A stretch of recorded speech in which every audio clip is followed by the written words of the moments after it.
Formalmente, buenas tardes a todos y a todas. La propuesta de hoy es en el marco de la cursada, una cursada regular de la materia Experiencias Femeninas en la Acción Política y Sindical, cuya titular es Mariana, mi compañera, la que está administrando la sala, Mariana Facio. La materia tiene como objetivo pensar y repensar las relaciones sociales y particularmente visibilizar la acción política de las mujeres que, como sabemos, a través de la historia ha sido silenciada, escondida, ocultada. Y como dice Lito Nevia, que es el rockero preferido de nuestro presidente, de Alberto, si la historia la escriben los que ganan, eso quiere decir que hay otra historia. Entonces, también a la luz de esa otra historia es que nosotros queremos investigar, digamos, sacar a la luz, empezar a pensar, ¿no? ¿Cuál es esa otra historia? Proponemos, de alguna manera, revisar los relatos que sobre nuestra historia nacional circulan con fuerza de verdad, con estatuto de verdad y configuran intencionales ocultamientos. En el encuentro de hoy la idea es pensar los años 70. La historia, digamos, es parte de la historia reciente de nuestro país. Pensar una época ya de por sí es una tarea titánica. Bueno, cada época encierra su gloria y su drama a la vez, y cuando pensamos esas épocas nos involucramos desde nuestras propias biografías, desde el hoy. Siempre lo hacemos desde nuestro presente y desde nuestra época. Digamos, esta época nos permite, es algo que siempre lo conversamos con Mariana, nos permite revisar esta historia reciente nuestra, pero no fue siempre así, hay que decirlo.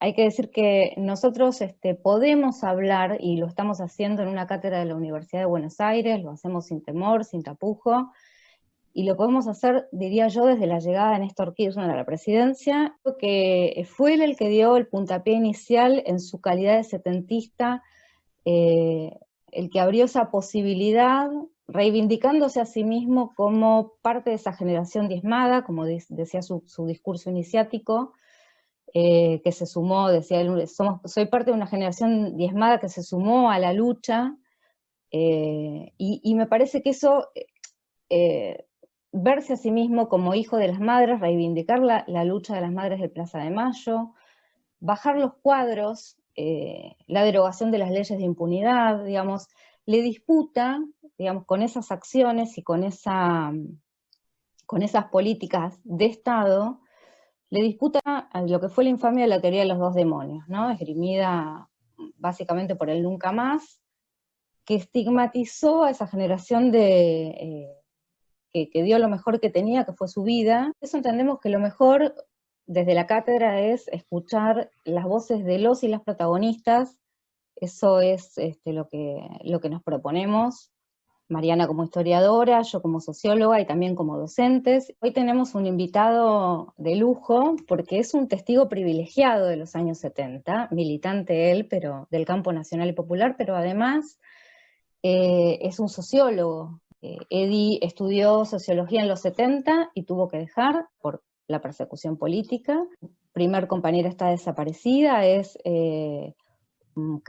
fue querellante en juicios de lesa humanidad, es testigo de juicios de lesa humanidad, pero además no dejó nunca de militar, quiero decirlo, fue responsable, como saben, de lo que se llamó la guardería Montonera en Cuba, y ya en democracia, digamos, siguió siempre trabajando y militando en pos de transformar las relaciones injustas. Fue secretario de Derechos Humanos de la provincia de Buenos Aires, un militante. Con lo cual, bueno, como yo no lo estoy viendo a Edi porque no tengo pantalla completa, lamentablemente, le voy a decir que se presente él, como lo hace siempre en su programa Militantes. A cada uno de sus entrevistados les preguntaba, bueno, ¿quién sos vos? Me gustaría que Edi nos cuente quién es y que se presente. Bueno, hola, ¿qué tal? Bueno, en realidad Andrea ya prácticamente me presentó. Es cierto que el año pasado, en normalidad, digamos, llevé adelante un programa que se denominaba Militantes, y a cada uno le preguntaba y se definía. Y yo siempre, en general, mi principal definición es que soy un militante político, alguien comprometido con su tiempo, digamos, a través de los años, y soy un militante político que inicié mi militancia ya en los 70, para la época del Lucha y Vuelve, 71-72, cuando Lanuse largaba el Gran Acuerdo Nacional y Perón le contestaba idas y vueltas, digamos, y con el Frente Cívico de Liberación Nacional, el Frente Justicialista, en todo ese contexto y en el contexto de lo que Perón larga la actualización doctrinaria para la toma del poder, digamos, en todo ese contexto inicio mi militancia política en el seno del peronismo. Ese es mi inicio, digamos, en el proceso militante, allá por el 71-72. En el 72 me tocó la colimba, en esa época todavía se hacía, así que esa es más o menos la época en que inicio mi periodo militante. ¿Y por qué, te preguntaría yo, por qué en el peronismo y no en una organización de izquierda o en otro tipo de organización? Bueno, es cierto que en mi caso, y creo que en gran parte de los que nos incorporamos, veo algunas caras afines, conocidas, gran parte de los que nos incorporamos a la política en esa época no veníamos de familia peronista. El peronismo venía en un proceso de proscripción y de resistencia, a la cual nosotros nos sumamos en el marco, como bien decís vos, de alguna forma, ¿por qué no a otras expresiones de izquierda? Nos sumamos en el marco de la caída de Vietnam, en el marco de la Revolución Cubana, de la muerte del Che, de lo que fue el Mayo francés, de lo que significó todo ese proceso también latinoamericano. Bueno, en ese contexto, en realidad por lo menos lo que me pasa a mí, que creo que gran parte de mi generación, es que lo que miramos es cuál es la identidad política de la clase trabajadora a la cual nosotros queremos sumarnos a sus luchas, queremos representar, queremos llevar adelante sus banderas. Y una persona que influyó bastante en mi pensamiento y que estaba leyendo que en el 14 de este mes cumpliría 101 años de su natalicio es John William Cook. De John William Cook se habla poco en los últimos años, pero fue muy importante para mi generación, porque Cook es el que dice que el peronismo es el hecho maldito del país burgués. Cook es el que dice que Perón no es el líder revolucionario entendido desde una perspectiva, si que vos querés, de la revolución como cambio de relaciones sociales de producción, pero es aquel que no se va a oponer si emerge una organización revolucionaria en el marco de las luchas políticas, y de alguna forma es el intelectual, el teórico, el político, que por lo menos en mí influye muchísimo, y para aquellos que no saben, es a quien Perón en el 56, cuando Cook está preso y Perón está exiliado, lo designa prácticamente como el heredero del peronismo, no solamente su delegado personal. Yo creo que algo que Perón hace cíclicamente cuando se encuentra en situaciones de fuerte conflicto, digamos, como es el caso que había sido hace poco destituido del poder y corría riesgo su propia vida, o como va a suceder cuando nosotros nos incorporamos y todos sus planteos de formaciones especiales, de guerra integral, de aislar al enemigo y de perseguirlo. En ese marco de escenario, para mí Cook es una de las personas que te diría que más influye intelectualmente para mi decisión política. Vos nombraste hace un rato, bueno, cuando comenzabas, 1971, nombraste actualización política y doctrinaria para la toma del poder, que es una entrevista que le hacen Octavio Getino y Pino Solanas, recientemente fallecido. Si te parece, la cátedra preparó un breve párrafo para que podamos escuchar y vos nos cuentes de qué se trata. Y le ponemos contexto también a la época. Dale, Le voy a pedir a Gordon. Mariana a ver si lo puede poner. Quizá el camino mejor fuera la normalización institucional, porque la que se puede alcanzar en menor tiempo. Ahora tiene un inconveniente, la mala intención.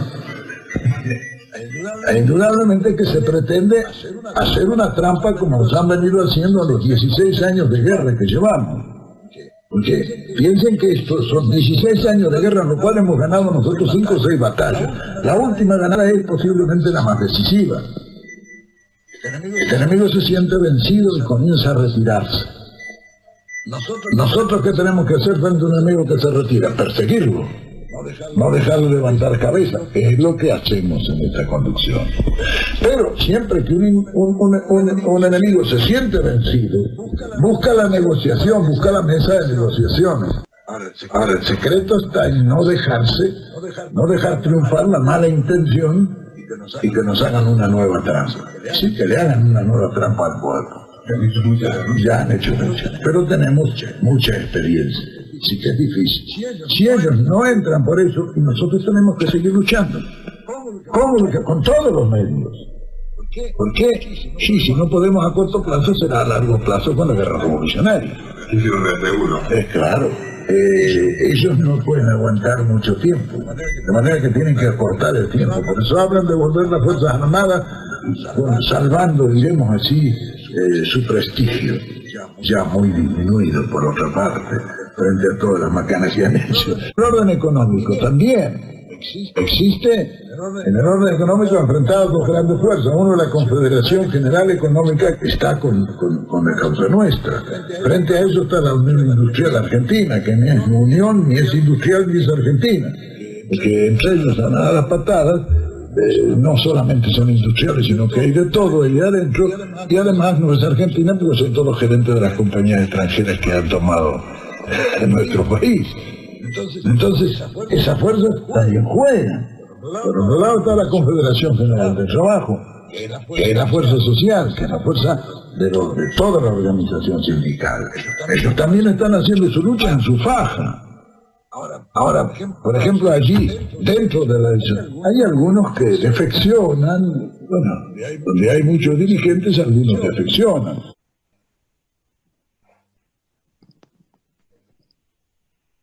Bueno, hasta ahí maravilloso escuchar estas palabras de Perón. Bueno,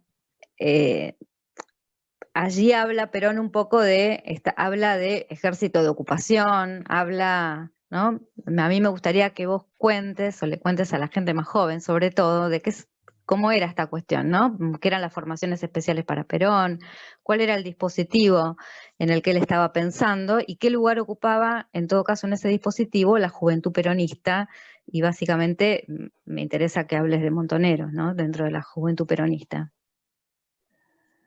Bueno, por un lado está claro que Perón ayuda a poner en contexto, sobre todo, terminologías que hoy parecen fuera de época.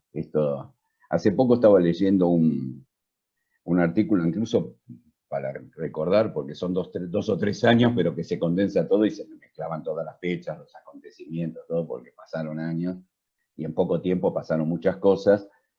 Y pues estaba leyendo en un libro que cuentan que hay una encuesta que hace Santiago Donner, el padre de María O'Donnell, de Santiago actual, donde decía que en la Argentina hace una encuesta en las grandes urbes y habla de que en algunas le daba 51, en otros 45, en otros 52, el grado de aprobación de la lucha armada en ese momento histórico de la Argentina, lo cual también plantea una época que es difícil, sobre todo para las generaciones que no lo vivieron, poder visualizarlo, verlo y entenderlo desde ahora, ¿no es cierto?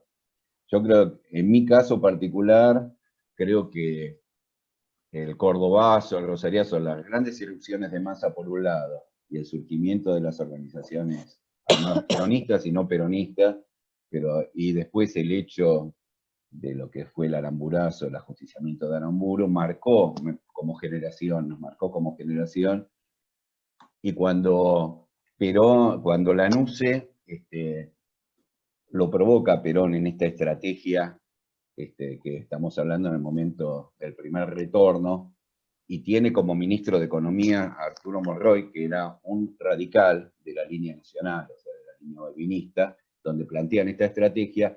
Perón contesta con esta lógica de la persecución, y yo creo que nosotros somos parte de ese dispositivo, pensando tal vez desde otro lugar, creo que ahí se esconden ya algunos matices de diferencia, donde Perón pensaba las organizaciones como organizaciones especiales para ese momento, en búsqueda de la salida institucional, y creo que las organizaciones guerrilleras de la época, Montoneros, FARC, Descamisados, distintas organizaciones, pensaban el proceso y su propia forma de organizar más en una perspectiva estratégica de toma de poder y no como una herramienta táctica.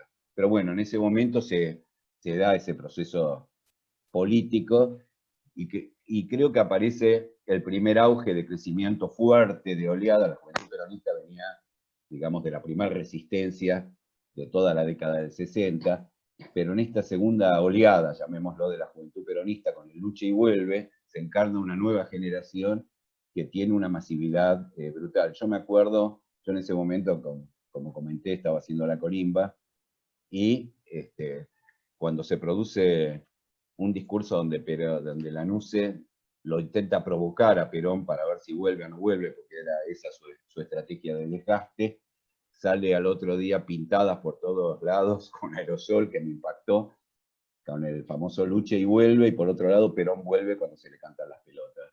Esa consigna que atravesó esa época, pero que fue una respuesta de un día para el otro, lo cual mostraba también el crecimiento fuerte de una juventud peronista que incorporaba, yo creo, no solamente la lucha, sino también, y partiendo de lo que yo comentaba de mi origen y de otros que la conformábamos, también la incorporación de otro sector social que hasta ese momento no se había sumado masivamente al peronismo y que se suma con este auge del crecimiento de la juventud peronista. Entonces, en esta primera etapa, que yo creo que tiene su momento detonante, importante, si vos querés, de presentación en la escena pública, que es el 17 de noviembre, que justamente va a ser mañana, un aniversario, que es el día de la militancia, y es el día que una generación milita y se moviliza para el retorno de su líder, que fue el 17 de noviembre del 72. En ese momento, en mi caso, había empezado a militar en una básica en Flores un tiempo, después voy a pasar a la JUP, pero en ese momento íbamos con la que era mi compañera, con Mónica, me acuerdo que atravesamos el Matanza, que empapamos hasta el Caracú, como muchos que atravesaron esa experiencia histórica, y bueno, éramos miles, y yo creo que ese es el primer momento de un importante crecimiento de lo que van a ser la expresión de las organizaciones armadas peronistas, en este caso más hegemonizadas por Montoneros, y la juventud peronista que adhiere, que se siente convocada, que se siente simpatizante de esa expresión, que de alguna forma logra confluir una gran fuerza de masas, que era el movimiento peronista, con unas organizaciones que se plantean lo que en ese momento se llamó, y que Perón denominaba también, el socialismo nacional, con muy pocas definiciones, vamos a ser claros. Hablábamos del socialismo nacional sin demasiadas precisiones, y eso quedaba en un tono gris, de alguna forma, pero bueno, a nosotros nos daba una herramienta también de reivindicación, que era el trasvasamiento generacional para el socialismo nacional. Y eso atraviesa la llegada de Perón, la ida a Gaspar Campos.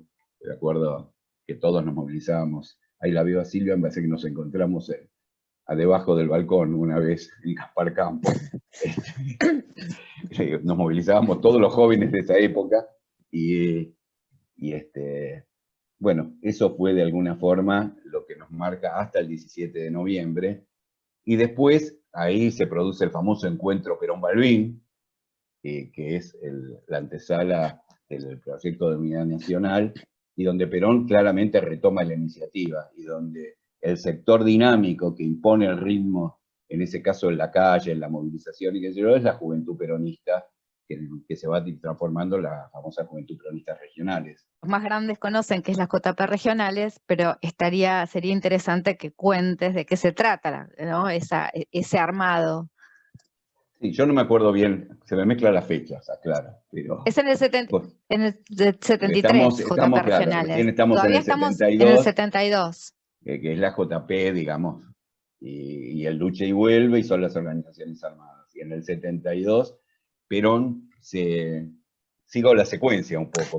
Perón cuando se va, larga la fórmula. Eso es interesante también, porque Perón larga la famosa fórmula Cámpora, Solano, Lima, y que el movimiento obrero en ese momento, impulsada la CGT, Rucci, la propuesta era Cafiero, su candidato a presidente, y también su candidato a ministro de Economía, que finalmente va a ser Helbart. Y en ese momento, los que vuelve a ponerse, hay un nuevo crecimiento, porque se abre un debate político fuerte en torno a apoyar o no apoyar la salida electoral en las organizaciones armadas. Hay algunas que dicen ni votos ni botas, fusiles y pelotas. Y hay otra, como Montonero, que termina planteando el apoyo a la salida electoral. Y eso también implica un nuevo crecimiento, una nueva oleada importante de crecimiento en la campaña electoral que va desde el 72 a mayo del 73.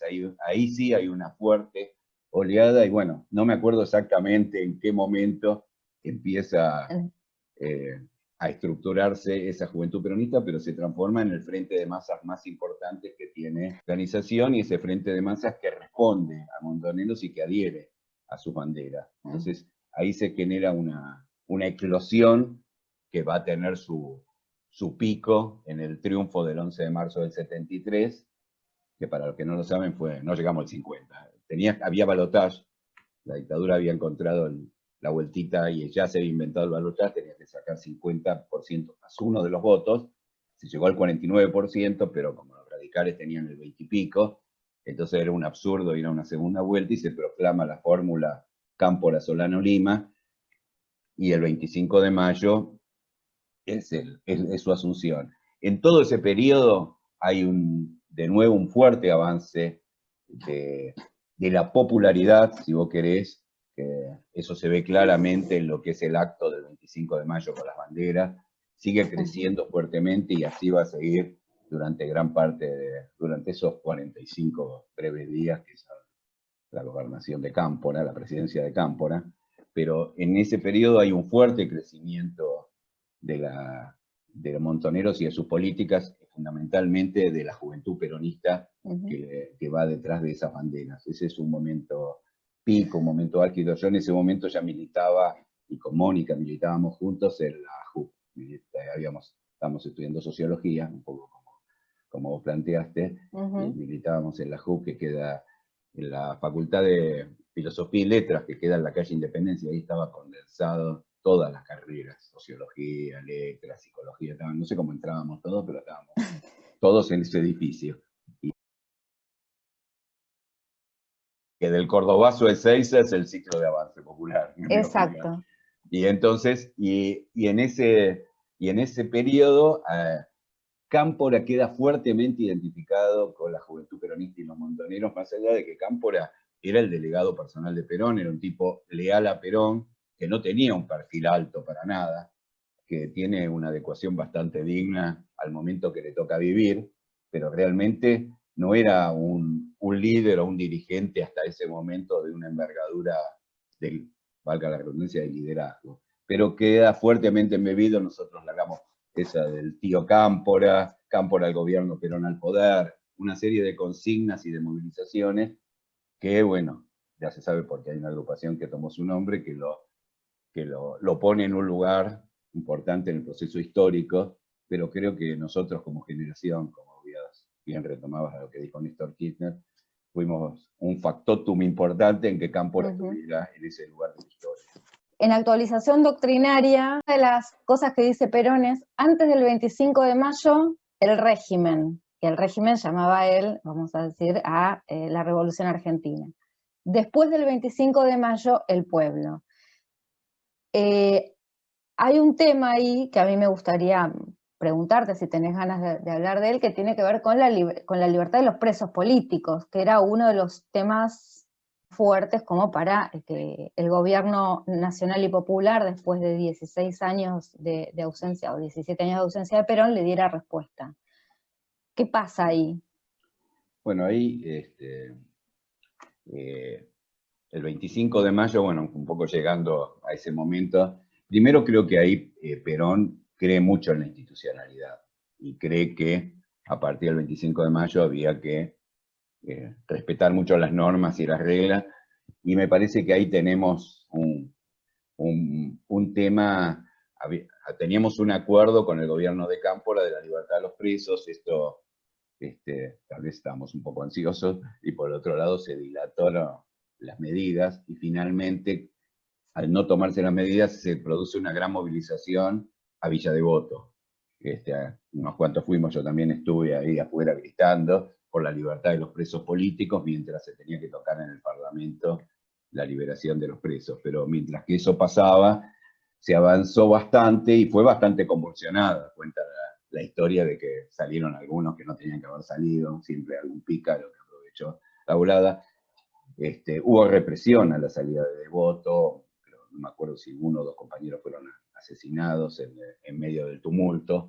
Realmente fue una cuestión bastante tumultuosa. Para nosotros fue muy importante, y era muy importante, que cuando gobernara el pueblo ya no hubiera ningún preso político, pero aparentemente, por lo que yo entendí después, creo que en ese momento, esto estoy mezclando mi interpretación posterior con las vivencias del momento, Perón ya no le gustó demasiado todo ese proceso un poco convulsionado que generó que él esperaba una cosa, llamémoslo, más prolija, y que no fue así, y me parece que ahí empieza a endilgarnos algún tipo de responsabilidad, y yo creo que esto adelanta algo que era lo que yo te iba a decir, que se va a producir un tiempo después, que es el hecho que para mí marca el fin de una época y el inicio de otra, que es Ezeiza, que es el retorno de Perón, que es cuando Perón vuelve por fin a la patria, pero con un gobierno peronista. Antes había vuelto el 17 de noviembre con dictadura, ahora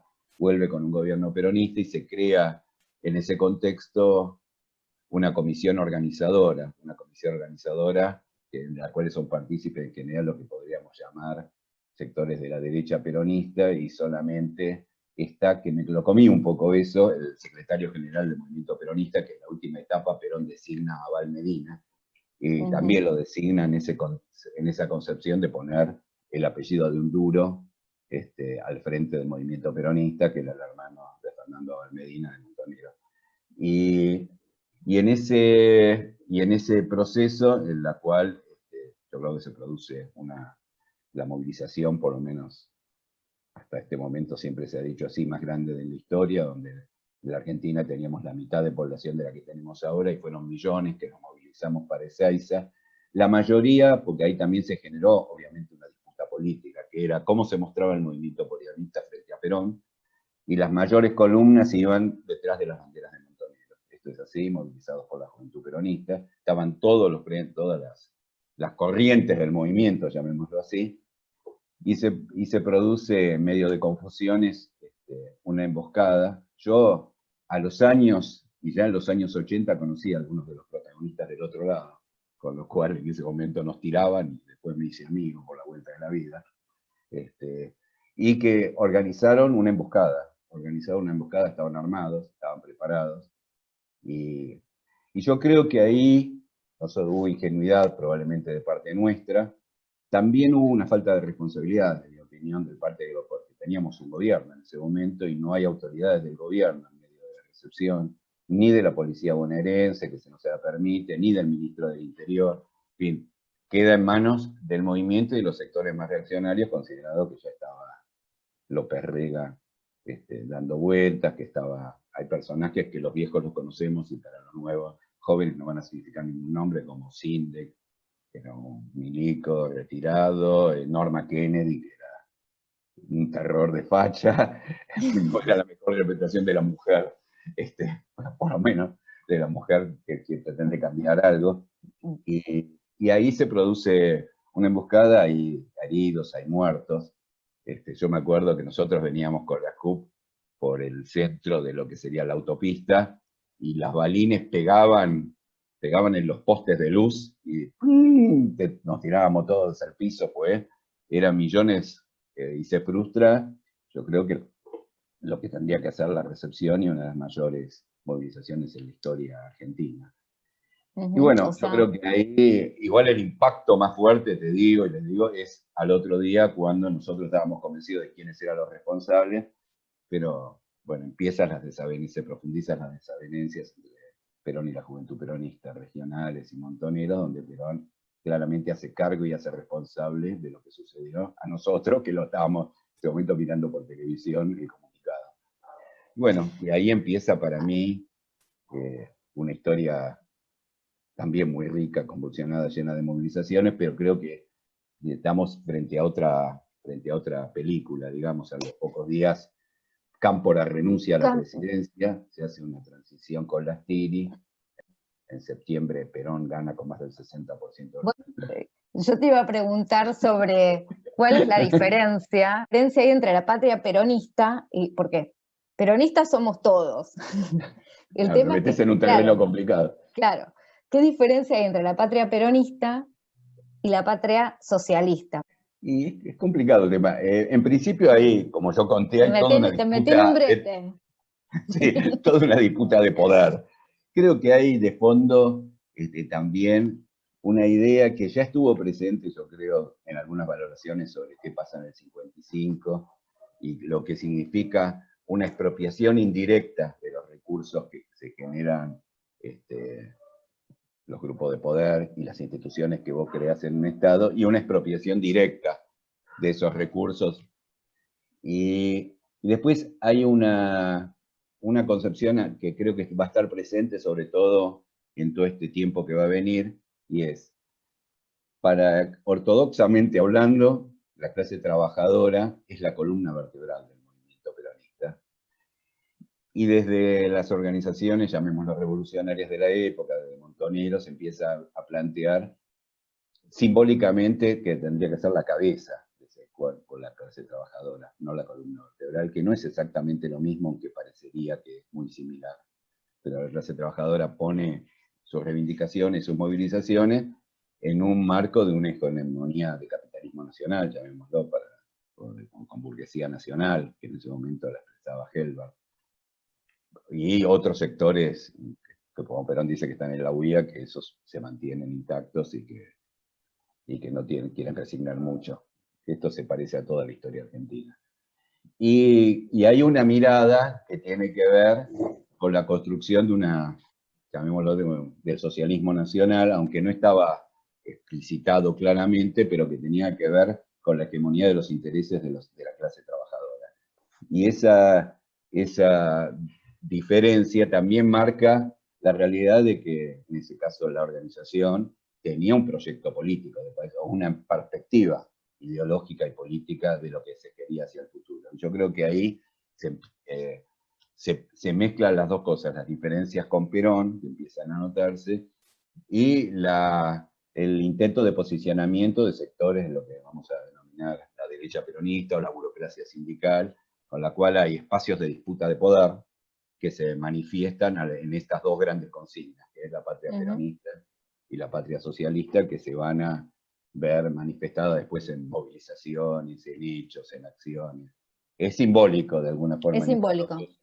Pero expresa por lo menos el trasfondo de dos miradas que no eran exactamente iguales, y que se vive después de la confrontación con la dictadura. Lo que salta más a la luz es la lucha interna dentro del movimiento peronista. Me parece que eso, mucho más que con los opositores o las otras fuerzas políticas, lo que está más a flor de piel es la lucha interna dentro del movimiento peronista. Eso va a atravesar, yo creo, todo el periodo, este periodo de Perón y hasta el golpe. Me parece que esto nos va a atravesar con marchas y contramarchas, ¿no? Pero me parece que va a ser algo que, desde mi punto de vista, va a teñir fuertemente esa época. Ahora que le damos tal valor al tema de la unidad, en la época que estamos viviendo, bueno, ahí la unidad, el único que garantizaba la unidad y cierto grado de respeto por porque nosotros intentábamos no confrontar con otros. En esa época es la famosa teoría del cerco, que para los que no saben, es que nosotros, como no podíamos creer que Perón era el que nos estaba diciendo lo que nos estaba diciendo, inventamos que estaba rodeado y armamos una gran movilización y los dirigentes entraron a hablar con Perón, los dirigentes de la Juventud Peronista, y bueno, eso porque decíamos que Perón estaba cercado. En realidad ahí es una época de fuertes disputas y de desencuentros, donde yo creo que nosotros tal vez pecamos en algunos momentos de cierto ideologismo, de cierto infantilismo, porque éramos muy jóvenes, nuestros dirigentes también.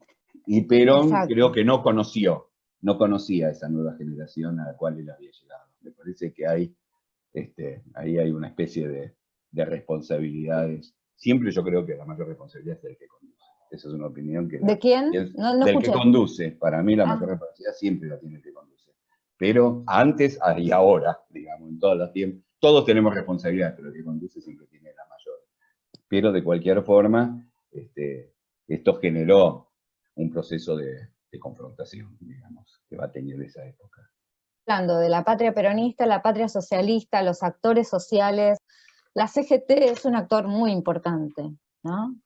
Entonces, y en ese momento hay cierta disputa con la juventud peronista. Bueno, ¿qué pasa el 31 de agosto y por qué es importante? ¿Por qué será importante esa fecha? O sea, digo, como... Y creo que, mirá, es principio porque es la fecha y después creo que de junio, la primera movilización en serio que se arma el 31 de agosto, que era, para los que no saben, fue desfilar frente al edificio de la CGT. Entonces se armaban las columnas y tenías que desfilar casi corriendo, caminando. Los compañeros de la CGT armaron parlantes súper poderosos, con lo cual vos cantabas, gritabas todo y no podías escuchar lo que decía. Y estaba Perón en un balcón, voy a decir esto con todo el respeto, parecía muy bien, hacía así, se movía y saludaba, y las columnas pasaban, y no podías parar y circular. Quedó claro en esa movilización que las columnas lejos, las columnas más grandes, volvían a ser las de Juventud Peronista, Montoneros, lejos. Después estaban las columnas del movimiento obrero y después las de las otras organizaciones que componían el movimiento peronista, que eran mucho más chicas en cantidad de gente.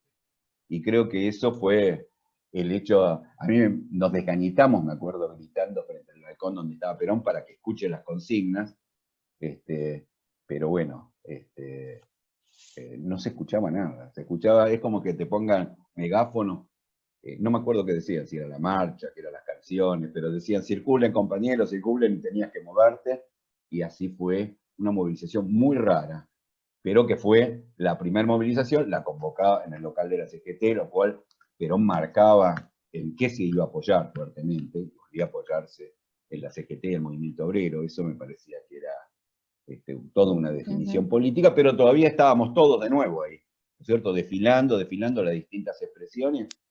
Fue una cosa muy loca, muy rara, pero de alguna forma parte de cómo se iba transicionando, acordando y pudiendo llevar adelante esa expresión, esa experiencia, ¿no? Bueno, la nueva fórmula es Perón-Perón. Pero tuvimos una mirada crítica de la fórmula Perón-Perón. Más en Atlanta se producen 2 actos de Montoneros y la Juventud Peronista. Uno se produce el 22 de agosto del 73 y otro el 11 de marzo del 74, para 2 momentos distintos. Y en ese agosto del 73 la idea estaba asignada más por una fórmula de ampliación de la Unión Nacional y la idea de que la fórmula tenía que estar más cercana a la idea de Perón-Balbín que la de Perón-Perón. Esa cosa que yo no la tenía muy presente y que la empecé a refrescar en este tiempo, marcó también una diferencia y aparte una desconfianza con el tema de la fórmula Perón, que aparte de eso implicaba retrotraer sobre las propias fuerzas, más allá de todo el planteo de convocatoria a la unidad nacional. Y también decir que en ese contexto, ya con Cámpora, se estaba sucediendo algo que también fue importante para la época, que fue el pacto social. El pacto social que implicaba que estaban sentados los empresarios y los trabajadores y fue un pacto centralmente para la época, un proyecto a 2 años y eso, pero fue un pacto de precios y salarios en esa época, que no duró mucho tiempo. Yo me acuerdo que los empresarios, hubo corrida, los empresarios empezaron a desabastecer el mercado, a acumular especulando, y esa experiencia realmente duró unos meses, digamos, mejoró la situación porque había una gran inflación y la pudo parar, pero después eso estuvo muy, muy condicionado. Un elemento que a mí me parece que es importante plantear y que generalmente se ha hablado poco, y que yo reconstruyendo, preparando la charla, lo reencontré, que eran los operativos de reconstrucción nacional que se dan en esa época. Y en particular, un operativo en particular, que fue muy importante y que marcó la época y tal vez, en mi opinión, hubiera cambiado la historia de haberse profundizado, que fue el llamado Operativo Dorrego. El Operativo Dorrego es un operativo. Se producen a mediados del 73 inundaciones en la provincia de Buenos Aires. Hay grandes inundaciones, y entonces Videgain, que era un gobernador amigo, logra juntar al ejército, que en ese momento el comandante jefe del ejército se llamaba Calcaño, y era un tipo muy interesante porque da una famosa, que es una conferencia de ejércitos, que creo que se produce en Caracas en esa época, donde hace un planteo contra la estrategia que venía llevando a los Estados Unidos en la zona, por lo tanto una estrategia disruptiva para un ejército nacional, y se junta la juventud peronista y los montoneros, digamos, encabezada digamos, que respondía a Montoneros, y el ejército, y llevan adelante operativos de reconstrucción, que son pala y pico, digamos, y levantar, y arreglar, y ayudar en las poblaciones de la zona, que es en el centro de la provincia de Buenos Aires, un proceso de una gran inundación. Eso dura bastante tiempo. La interesante de esa experiencia es que se articula toda una relación entre la juventud peronista que respondía a Montoneros y los soldados, y para que ustedes tengan una idea, el militar operativo que estaba al frente, no del ejército, sino del operativo concreto de parte del ejército, era Arguindegui, el que después pasara al ministro del Interior de la dictadura.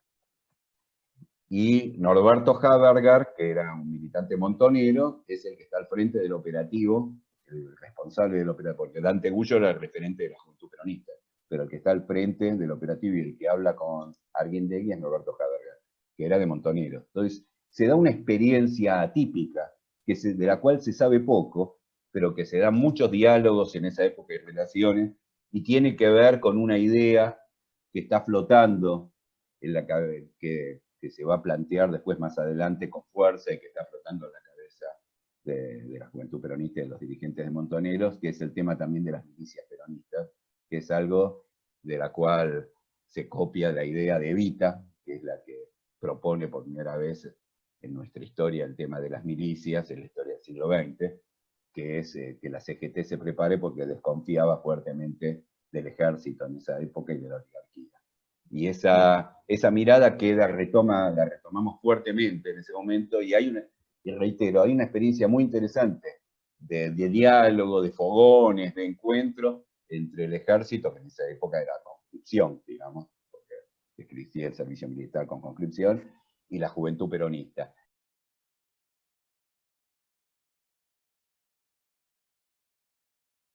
Es una experiencia muy interesante, pero lo más interesante de esto, lo más preocupante o lo más complicado es que cuando Perón asume, porque es en el marco de que Perón gana la presidencia y después asume, lo destituye a Calcaño y nombra a Anaya, que era un liberal clásico al frente del ejército. Ahí hay una discusión e interpretaciones varias, digamos. Pero en principio uno podría decir que empieza a generarse un cerco sobre la Argentina. En septiembre cae Allende en Chile, estaba la dictadura de Brasil, empiezan la estrategia de cerco sobre la Argentina, y Perón asume una actitud, desde mi punto de vista, irrespetuosamente conservadora, y desplaza a Calcaño de la conducción del ejército y sigue profundizando las diferencias con Montoneros y juventud peronista. Y ahí hay un hecho que queda abierto, pero ¿qué hubiera sido de este proceso político si en lugar de estar Anaya, que era un milico liberal de los clásicos azules del ejército, hubiera seguido Calcaño al frente del ejército? Y si hubiera seguido las confluencias con la experiencia de Juventud Peronista. Esto lo digo porque es poco sabido que no solamente hubo estrategias de conflicto, de confrontación con las Fuerzas Armadas, sino hubo una estrategia de buscar un proyecto de unidad nacional con sectores de las Fuerzas Armadas, y en ese momento era con el comandante en jefe de las Fuerzas Armadas, que cosa que no es moco de pavo, digamos, por decirlo de alguna forma, y es un tema de la cual en la historia se habla y se discute poco. Después existían operativos de reconstrucción nacional solidarios que hacíamos. Me acuerdo que hicimos uno en Hurlingham, en un arroyo que estaba todo saturado y de basura, y también pala y pico lo limpiamos, y eso sucedía a lo largo y a lo ancho del país, que eran formas de movilización de la juventud que tenían mucho raigambre y mucho anclaje en el pueblo. Pero bueno, a mí me parecía importante comentar esta parte de la historia de la cual se habla poco. Bien, me parece importante porque eso también hace a la idea de unidad nacional. Le voy a pedir a Mariana si puede leer, porque sé que están escribiendo en el chat. Rusconi pone Operativo Dorrego, inundaciones en el oeste bonaerense, Pehuajó, de julio. Mi primer vincha confeccionada por montoneros decía: los montoneros son los soldados de Perón. Acampaban a la vuelta de mi casa, un compañero me la hizo y regaló. Bueno, ayer Juventud Maravillosa, hoy Infiltrados, ¿no? No sé si querés, si me estoy apurando mucho. No, pero fue parte. 1 de mayo, para pensar el 1 de mayo y, bueno, y el 12 de junio. En el 70, sigue el proceso, pero se producen más desplazamientos, se desplazan algunos gobernadores a principios del 74 que estaban cercanos a nosotros. Es emblemático el desplazamiento de Videgain, que había quedado ya en foco, y que en ese momento el ARC, que no había abandonado la lucha armada, porque es así, es una diferencia importante, el Ejército Revolucionario del Pueblo no la abandona y toma el cuartel de Azul en la provincia de Buenos Aires, donde gobernaba Videgain, y Perón le echa la culpa a Videgain, y Videgain renuncia. Y así siguen una serie de renuncias de gobernadores, termina renunciando Obregón Cano en Córdoba, Zepernik en Santa Cruz, Martínez Vaca en Mendoza, y es asesinado Ragone más adelante en Salta, que es el gobernador de Salta. Ahí se viene una fuerte ofensiva. Silvia, perdón, dice, los diputados renuncian, porque además Claro. También le quieren hacer firmar una ley que ellos se niegan a firmar, ¿no? Bueno. Claro, tal cual lo que dice Silvia, dice una reforma a la ley penal, que es a la ley penal, de mayor endurecimiento, y renuncian creo que 8 diputados de la Juventud Peronista renuncian, entre ellos algunos que conocimos para los jóvenes que lo están escuchando, como Carlos Kunkel, que en esa época era diputado nacional, y Armando Croato, que también renuncia y que después va a ser asesinado en la época de la dictadura, y así un conjunto de diputados nacionales que renuncian porque se está militarizando y se está endureciendo un código penal para golpear fuertemente. También en abril del 74, eso yo ahora, porque no me acordaba, nosotros teníamos el diario Noticias, que tenía mucha tirada, y la revista El Descamisado, que se vendían decenas de miles en los kioscos, y es clausurada en abril del 74. La ofensiva se continúa, y estamos llegando al momento crack de la ruptura pública que se da con Perón en 1 de mayo del 74, donde se convoca por primera vez. Perón va a estar en un gobierno popular después de años, en la fiesta del 1 de mayo, la fiesta del trabajador, y como se venía ya en un proceso de crisis, lo voy a abreviar, digamos, de alguna forma, y de debates y de discusiones, porque se había estado agotando el pacto social, porque teníamos cada vez más enfrentamientos con sectores de lo que denominamos la burocracia sindical, en fin. se larga una consigna, me acuerdo, que decía: no queremos carnaval, Asamblea Popular. Que era, queríamos un debate entre el líder y su pueblo, digamos.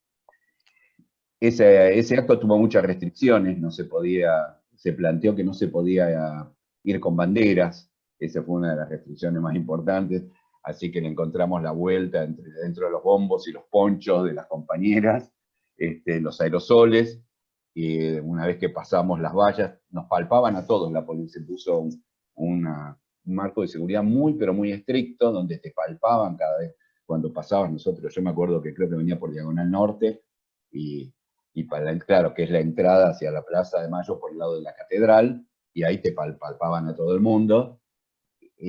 Había una especie de psicosis, porque Perón va a hablar en ese acto detrás de una mampara, por si podía recibir un atentado. Terminamos ocupando la mitad de la plaza que da hacia la catedral, digamos, y del otro lado estaba lo que podríamos denominar la ortodoxia peronista, para ponerle un título, y de este lado estábamos nosotros con la juventud peronista. Y bueno, se empieza a desatar con las consignas, nosotros seguíamos cantando esas consignas. Cuando la nombran a Isabel, hay un poco de chiflatina, esto también es la verdad. Perón estaba muy molesto y enojado, y bueno, dice eso famoso que se mataban a los mejores dirigentes y que éramos unos imberbes. Y la conducción de Montoneros, que estaba decidida a quedarse a cualquier precio al acto, porque le parecía que era importante no discutir en ese contexto con Perón, pero las columnas se dieron vuelta y empezamos a retirarnos, a tal punto que entre nosotros, eso también me acuerdo, nos decíamos salgamos rápido, que se note que la plaza está medio vacía. Esto también era Perón, nada planificado, todo lo contrario, íbamos a una discusión pública, si vos querés, de una juventud que era un poco irreverente, obviamente, hacia con el líder, pero bueno, era la juventud que le tocó, porque a veces uno no elige la que querés, sino la que te toca. Y la que te toca tenía mitad de la plaza ocupada. Entonces, si la que te toca, donde había viejos y dirigentes históricos, como Andrés Framini, como Cabo, como Gonzalo Chávez, el padre que va a ser asesinado por la AAA, o sea, montones de dirigentes que también estaban en esas columnas. Y algunos gobernadores que habían estado con Perón. Entonces, es cierto que había una mayoría de juventud y una conducción joven, digamos, de esa experiencia, bueno, pero joven en serio, porque eran sub-30, digamos, pero a la vez, bueno, era lo que estaba en el ruido de la política en ese momento. Y bueno, nos dimos vuelta, nos fuimos, y eso va a marcar obviamente también parte después de nuestra práctica política. Al poco tiempo Perón hace un acto cuasi sorpresivo. Yo creo que en medio de esto hay un debate de consignas,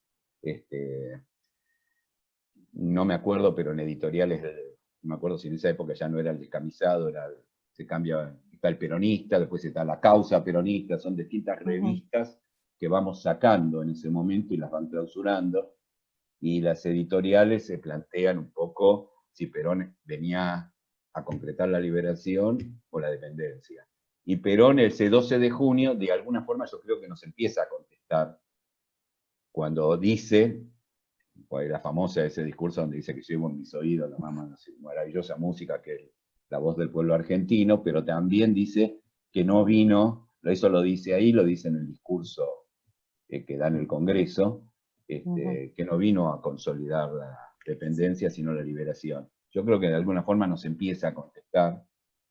Perón no estaba bien de salud ya hacía rato, eso nosotros lo sabíamos porque otro Tayana, no el Tayana que conocen los jóvenes, que fue nuestro canciller ahora y que es el senador nacional, sino el padre de Tayana, era el médico de Perón y ministro de Educación de la Nación.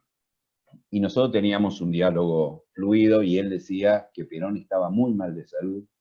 En esa época hablaba de que tenía 2 o 3 horas lúcido al día y que después estaba totalmente atendido. Eso lo cuenta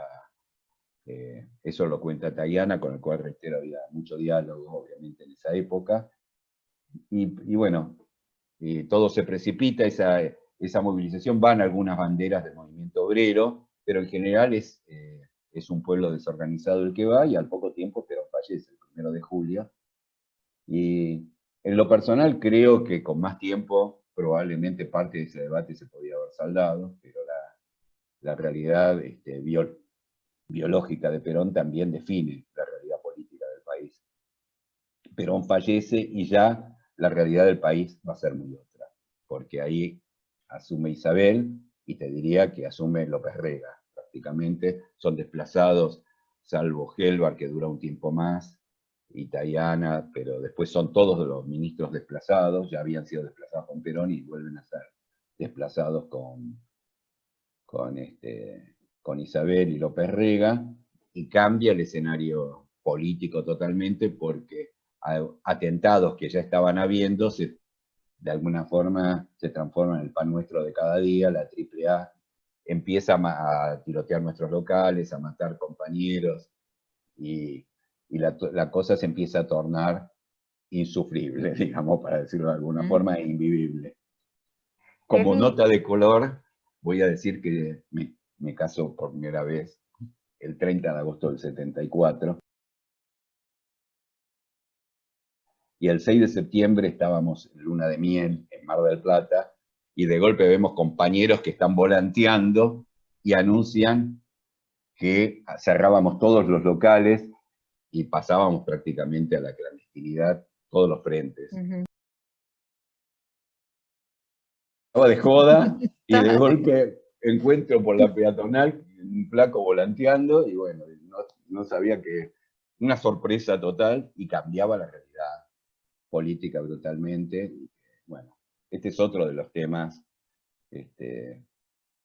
complejos para analizar. Hicimos bien en pasar o no a la clandestinidad, bueno, toda esa situación, porque eso fue hecho para preservar la vida de los compañeros, porque la AAA te mataba. Cualquiera que va al espacio de la memoria que queda en la Costanera y mira el año 75, ve la cantidad de asesinatos por parte de la AAA que hubo, que fueron infinitos, brutales. Entonces, y estábamos totalmente desarmados en locales públicos. Entonces, estabas como tiro al blanco, prácticamente. Ibas al local y los tipos elegían a quién boleteaban y a quién no. Esta era la verdad. Pero también es cierto que esa decisión, que fue una decisión, porque después de ahí, los diarios, yo me acuerdo, decían la organización proscripta, que era el PRT y el ARC, que eso estaba prohibido, y la autoproscripta, que éramos nosotros, así titulaba. Mucho se plantea si perdimos espacio político y legitimidad y legalidad política, y esto nos achicó. Bueno, esto es complejo para verlo. Es una realidad, objetivamente es así. Al cerrar espacios públicos, empezamos a hacer política en la sociedad de fomento, en lugares donde ya hacíamos, pero nos quedábamos ahí, en los clubes, sociedades de fomento, en ese tipo de lugares, pero los locales públicos los tuvimos que cerrar. Y bueno, con el objetivo de preservar la vida. Este es un poco el famoso pase a la clandestinidad de Montoneros y su frente. Fue una conferencia de prensa, yo no me acuerdo quiénes estaban, pero había uno. Teníamos una de lo que eran las ramas del movimiento, para nosotros eran frente, estaba Juventud Peronista, el más importante, que después voy a hacer algún comentario, la Juventud Trabajadora Peronista, la agrupación Evita, donde estaban organizadas las compañeras en el territorio, la JUP en la universidad, la UES en el secundario, el Frente Villero Peronista en las villas, el movimiento de inquilinos peronistas, que eran en la zona urbana, sobre todo en Capital, en fin, todo ese despliegue de frentes, con sus dirigentes en una conferencia de prensa, y la conducción de Montoneros asumen públicamente y pasan a una especie de clandestinidad, digamos, por lo menos dejan de hacer política pública en ese momento, y eso, en el paso de la historia, uno lo ve con dudas, digamos, pero bueno, es difícil de sacar es contrafáctico, digamos, ¿no es cierto? Pero lo cierto es que eso fue lo que pasó, y a partir de ahí hay una mayor visualización de que esto se pudre, digamos.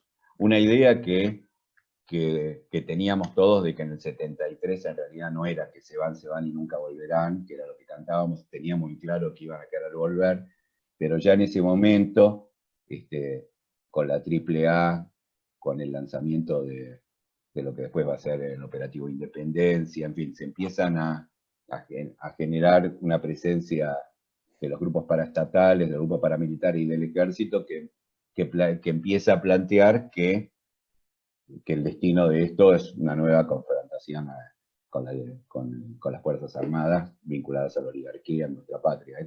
Esto es una cosa que se empieza a vivenciar con claridad en esa época. Mariana quería preguntarle algo, desde hace rato que quiere hablar Mariana. Perdón, Mariana.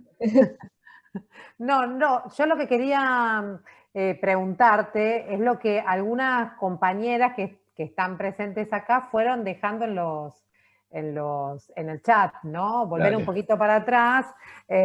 Inés Peirano, sí, decía que en la plaza, justamente te iba a preguntar yo eso, y acá las compañeras empezaron a contar, ¿no? Decía que a Isabelita textual, la reputeamos y la histórica plaza quedó medio vacía.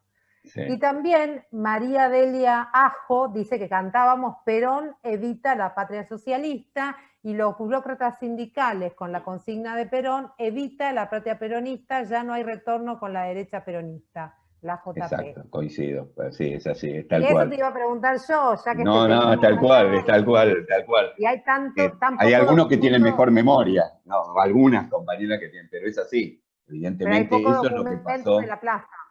Claro, eso fue lo que pasó en el medio de esa plaza, en donde estábamos separados, porque nosotros éramos muy prolijitos y ordenados, íbamos encolumnados y con palos en los costados que le ponían un límite a las columnas, porque si no hubiera sido una hecatombe mayor,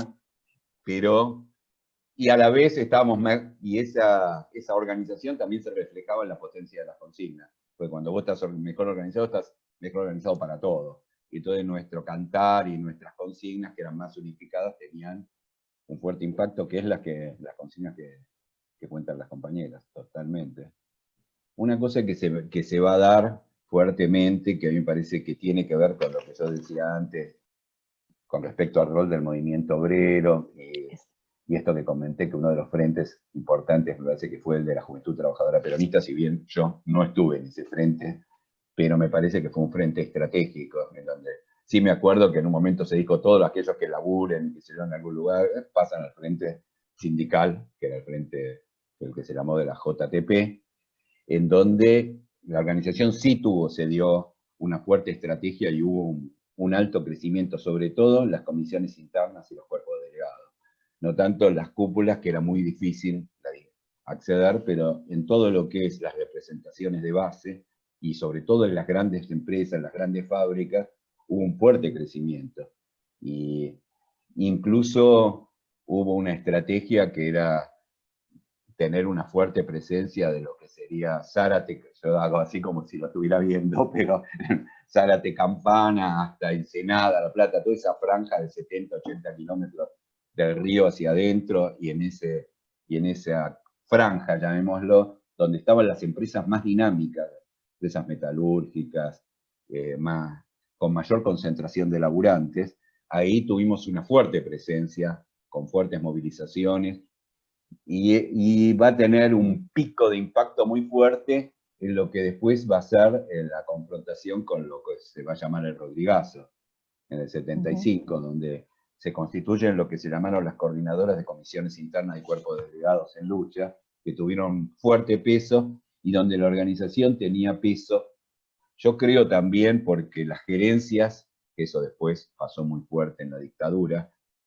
las gerencias de algunas grandes empresas denuncian a sus trabajadores a la dictadura, y en ese periodo lo hacían en acuerdo con el gobierno y la AAA.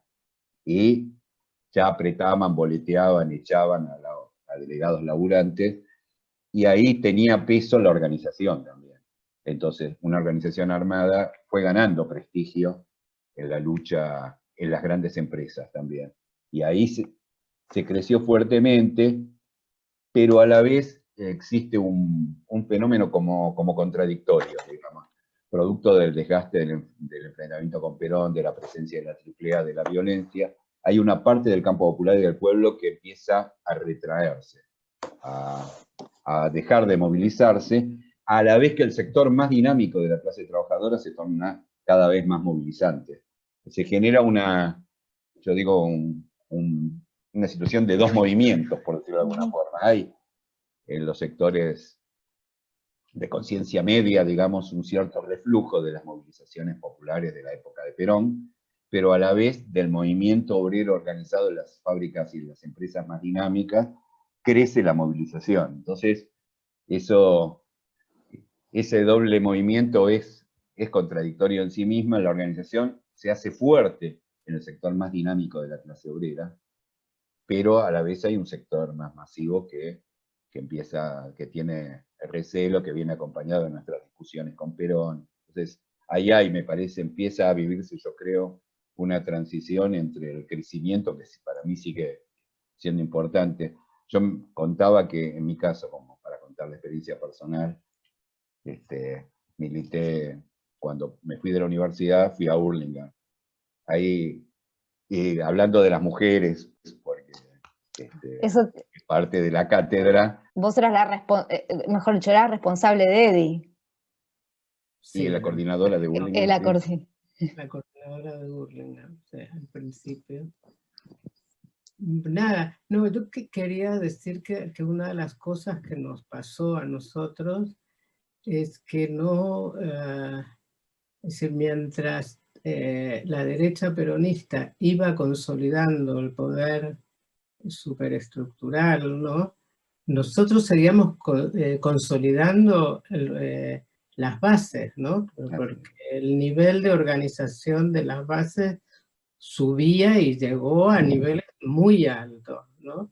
Y mientras tanto íbamos perdiendo lo que habíamos conseguido, ¿no? Lo de los diputados fue muy importante porque fue la punta, y después, bueno, los gobernadores, poco a poco nos quedó la fuerza de la organización popular, ¿no? Que era muy fuerte y muy potente. Los barrios estaban totalmente organizados en torno a la propuesta que nosotros llevábamos. Tal cual lo que dice Silvia. Sí, en esas circunstancias hacíamos cosas muy potentes, no solo canalizábamos arroyitos, ¿no? La escuela de Castelar, de Villa Udaondo, ¿no? Con más de 500 alumnos, hablamos de oeste, pero esto pasaba en todas las zonas del país, ¿no? No solamente donde confluían la rama femenina, la JP, la JTP, en una propuesta que se consolidaba en el territorio. Claro, el paso a la clandestinidad lo que hace es retirar la fuerza de la organización del territorio y queda la estructura de esa organización, quedan los vecinos de los barrios. Y ese fue uno de los flancos débiles que permitió que la dictadura intervenga de la manera que intervino muchas veces en la zona. Ahora, ¿había otra alternativa? Era muy difícil. Era muy difícil, sí. Era muy difícil. Porque la idea era que actuábamos con una idea de que Perón actuaba así por el entorno. Y nos pasamos peleando con el entorno mucho tiempo. Totalmente. Una pregunta, ya te voy a aprovechar, ¿sí? Porque me cuesta decirlo a mí, pero digamos, estaba todo el rol de las compañeras en el territorio y las compañeras en la organización, que las compañeras me lo plantean a mí en las preguntas. Y me dice, viste, y ya que estás vos y hay otras compañeras por ahí, yo pensaba contar que Mónica, por ejemplo, estuvo en la agrupación Evita y que trabajó en un barrio que es San Damián, ahí en el fondo de William Morris, y que ahí había, me acuerdo que había una compañera histórica que venía de la resistencia peronista y que decía, bueno, aprovechemos, hagamos un club de madres, cualquier cosa como excusa, y organizamos al barrio como hacía Evita, con delegados por manzana. y vamos organizando el poder así, porque esa es la y era una vieja compañera histórica, y en torno a ella me acuerdo porque Mónica siempre iba a la casa de ella y era la referente del barrio donde se juntaban las compañeras, pero la tenía clarísima. Y bueno, y pensaba contar alguna anécdota como esa, pero dado que estás vos, que aparte de ser militante o compañera, yo estuve en la JP siempre, no estuve en la agrupación Evita, siempre estuve en la JP. Pero en el barrio, el cruce de las organizaciones, de las diferentes organizaciones eran siempre. Yo creo que las experiencias más ricas que vivimos fueron ahí en Udaondo, alrededor del INTA, que se empieza con una propuesta de alfabetización dentro del INTA para los peones rurales, se consigue la infraestructura para poder dar las clases en horario laboral, y a partir de ahí la agrupación Evita se organiza y denuncia que no hay escuelas en la zona para los chicos. Y se hace un trabajo intenso y se logra una escuela con toda la legalidad del mundo, ¿no? Es decir, y la hizo el barrio, ¿no? Y las ollas de comidas para darle de comer a los chicos ahí en la escuela, y la verdad que la iniciativa de los barrios era impresionante. Sí. De las mujeres, como decís vos, ¿no? Las mujeres. Y que siempre siguen siendo la mayoría que se afirman en el territorio, esta es la verdad. Sí, la escuela esa la montaron las mujeres fundamentalmente, ¿no? Y bueno, sí, también la JP y la JTP, pero el lugar, el impulso que dieron las mujeres y la convicción de que había que lograrlo. Y dentro de la organización, ya te voy a hacer, yo te voy a utilizar a vos para que la acompañes. Como había mucho machismo, ¿no? Como las compañeras tenían sus posibilidades, porque como hago yo de interrogative. No lo vamos a decir igual.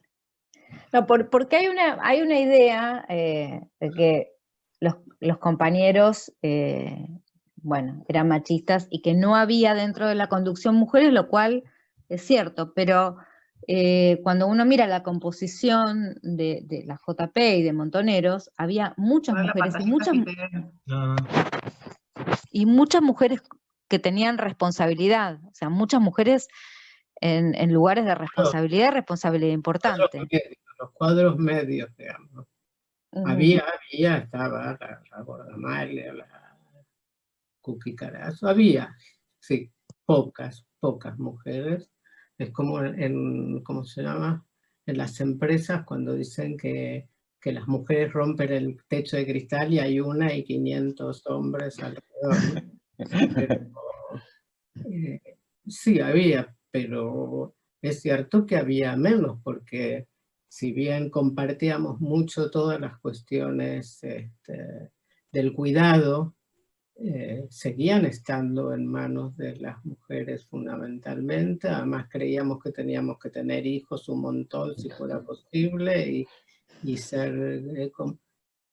y eso quedaba a cargo de las mujeres, fundamentalmente. No siempre y no todos, ¿no? Porque sí que se dio un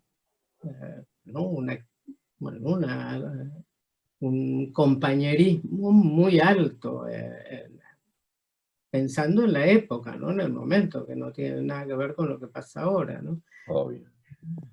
Pero sí, supongo que se debía sentir. Las mujeres peronistas de los barrios no daban mucho margen al machismo, te digo, porque eran muy combativas, que podía haber y que había situaciones de violencia por supuesto, ¿no? pero también eran de muchísimo valor, ¿no? Mucha valentía.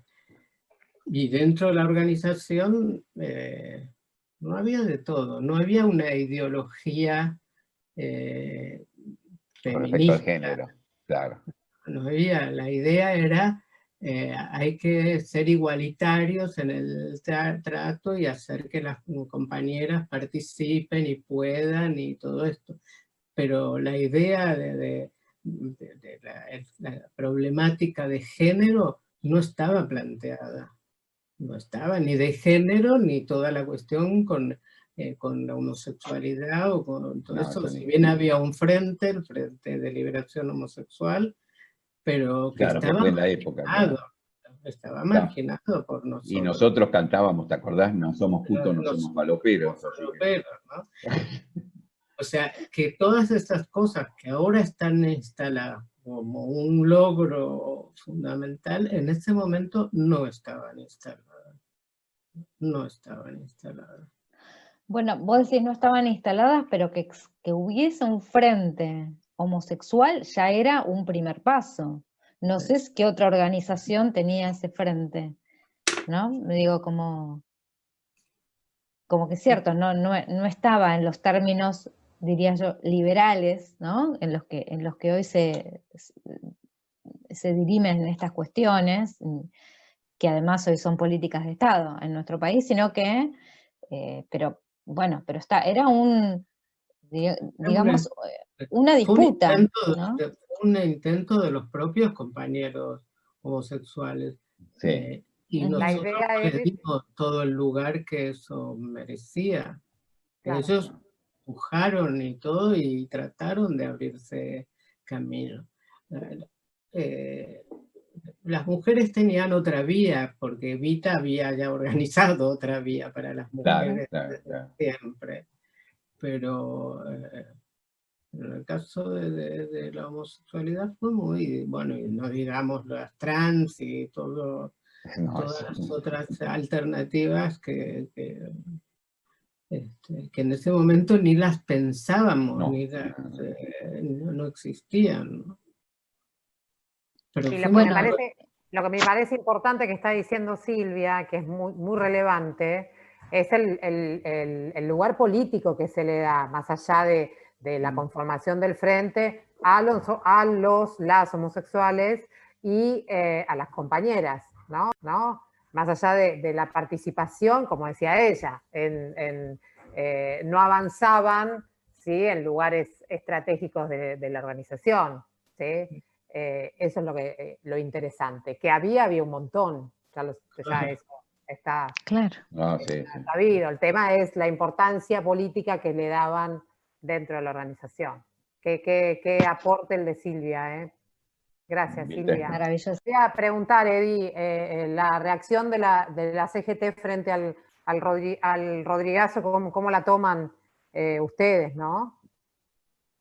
Yo recuerdo que se suma al proceso político y que acorralan a López Rega y se pide la cabeza de López Rega y adquieren más presencia en el gobierno con Isabel, el sector del sindicalismo, y empiezan a cambiar los ministros, que creo que hay 2 o 3 ministros, Gómez Morales, Cafiero y no me acuerdo qué más, en un periodo breve de tiempo, que la cosa económica se viene deteriorando fuertemente, que los milicos desatan una estrategia que se llama la estrategia del fruto maduro, que es esperar que esto se deteriore para que caiga y haya un sector fuerte de la sociedad que pida el golpe, más o menos. Esa es la estrategia de las Fuerzas Armadas frente a Isabel, o sea, profundizar que el deterioro se ahonde cada vez más, la situación se profundiza, se deteriora. Yo me acuerdo que en esa época, bueno, Silvia ya no estaba en Única, yo también me voy, porque ahí Mónica,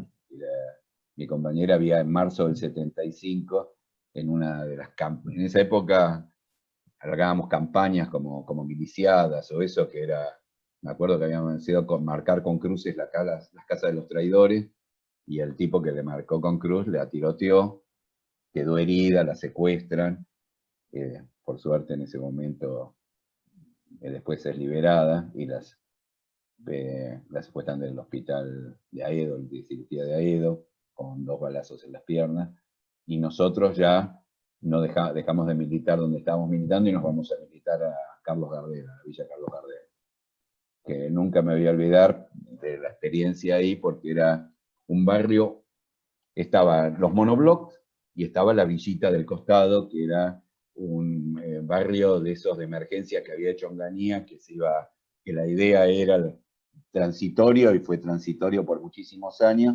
Quiero decir por qué.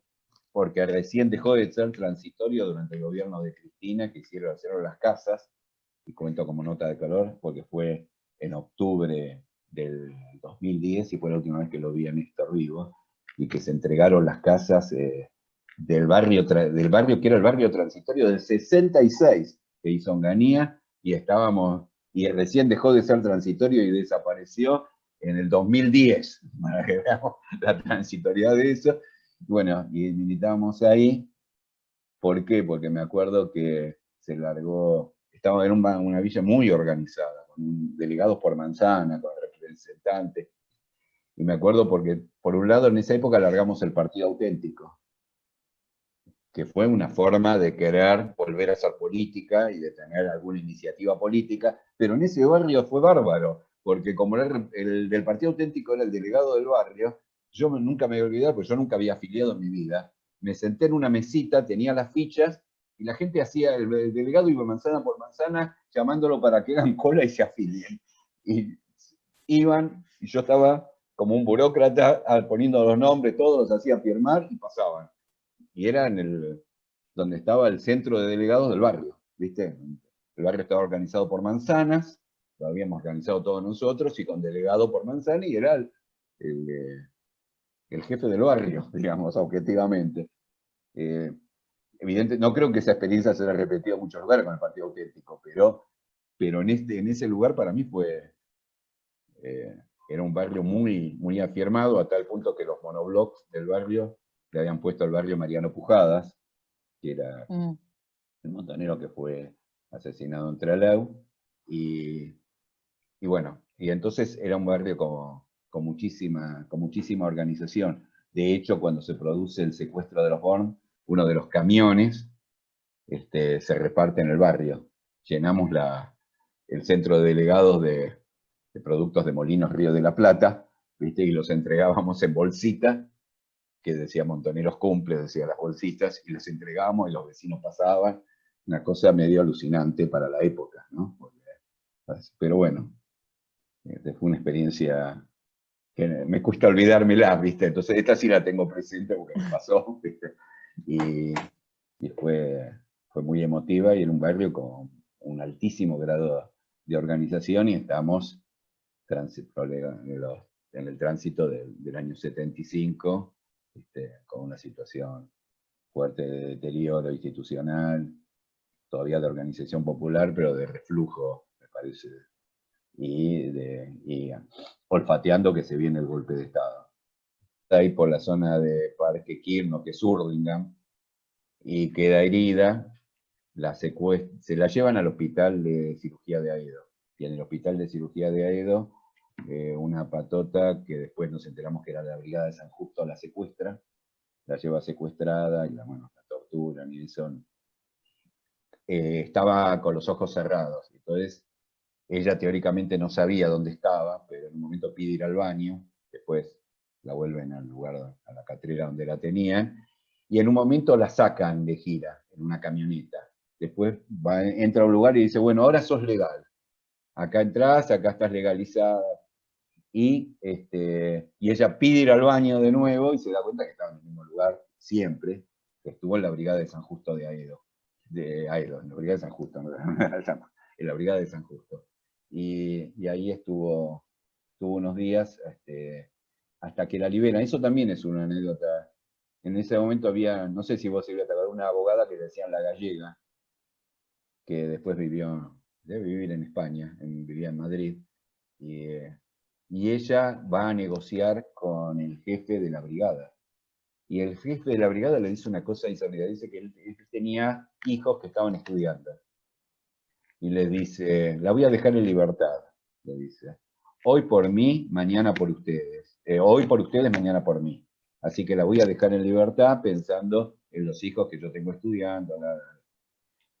A Mónica cuando la torturaban le decían que eran de la AAA, los que la torturaban en ese momento. Y eran, bueno, era la cana de la Brigada de San Justo, ¿no? Bueno, esa es la historia y a Mónica, bueno, después la liberan y ahí es que nosotros empezamos con el famoso peregrinar que nos va a atravesar todo el 75 y toda la dictadura hasta que salimos en el 79, que es cambiar de casa en casa muy seguido. Eso para salvarnos, digamos. Tratando de tener los mayores cuidados. Pero bueno, eso es otra historia, o es como continúa la historia en todo caso. Pero bueno, así que a Mónica la liberan en ese caso y ya te digo, nos vamos, ya no estábamos en Hurlingham, que Hurlingham había estado muy pintada con aerosoles, como pintamos en esa época, era Libertad, Mónica Pinus, que habían pintado cualquier cantidad. Entonces dejamos de estar en Hurlingham y ahí nos vamos a la Villa Carlos Gardel. Y ya estamos en el 70, ya estamos en el 75, porque eso sucede en el 75, después golpe de Estado, y ustedes empiezan, como vos decís, a peregrinar de casa en casa. Allí también se produce el secuestro de tu hermano. Claro, en agosto. Eso también, en agosto, modifica un poco la estructura del dispositivo familiar. Y nosotros, por un lado, ya en el 75, con eso de comento, en realidad dejamos la casa donde vivíamos en Ramos Mejía. Tenemos un departamentito en Ramos, lo dejamos.